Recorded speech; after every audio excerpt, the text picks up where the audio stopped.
বন্ধুরা, আজ রাতে আমরা এসপ্ল্যানেড থেকে দীঘা যাচ্ছি কলসনা ড্রিমলাইট ট্রাভেল নাইট বাসে। রাতের এই সফর, ঠান্ডা হাওয়া আর শান্ত পরিবেশ, যাত্রার মজাই আলাদা। বাসে উঠেই প্রথম যে জিনিসটা ভালো লাগল সেটা হলো পরিষ্কার পরিচ্ছন্নতা। সিটগুলো খুব সুন্দরভাবে সাজানো আর ভেতরের পরিবেশও বেশ আরামদায়ক।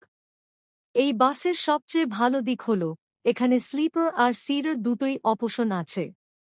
যারা শুয়ে আরামে যেতে চান তাদের জন্য স্লিপার আছে, আর যারা বসে যেতে পছন্দ করেন তাদের জন্য আরামদায়ক সিটার সিটও আছে।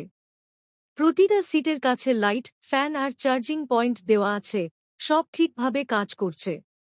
লেগ স্পেসও যথেষ্ট ভালো, তাই লম্বা যাত্রাতেও কোনো অসুবিধা হবে না। বাস খুব স্মুথভাবে চলছে, রাস্তায় জোরে ঝাঁকুনিও লাগছে না। রাতের এই শান্ত যাত্রা সত্যিই উপভোগ করার মতো।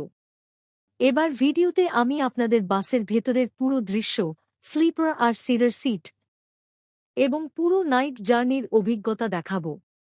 আপনারা যদি এসপ্ল্যানেড থেকে দীঘা নাইট বাসে যাওয়ার পরিকল্পনা করেন, তাহলে কলসনা ড্রিমলাইট ট্রাভেল একবার ট্রাই করতেই পারেন। ভিডিওটা শেষ পর্যন্ত দেখুন, শেষে আমি আমার ফাইনাল রিভিউ শেয়ার করব।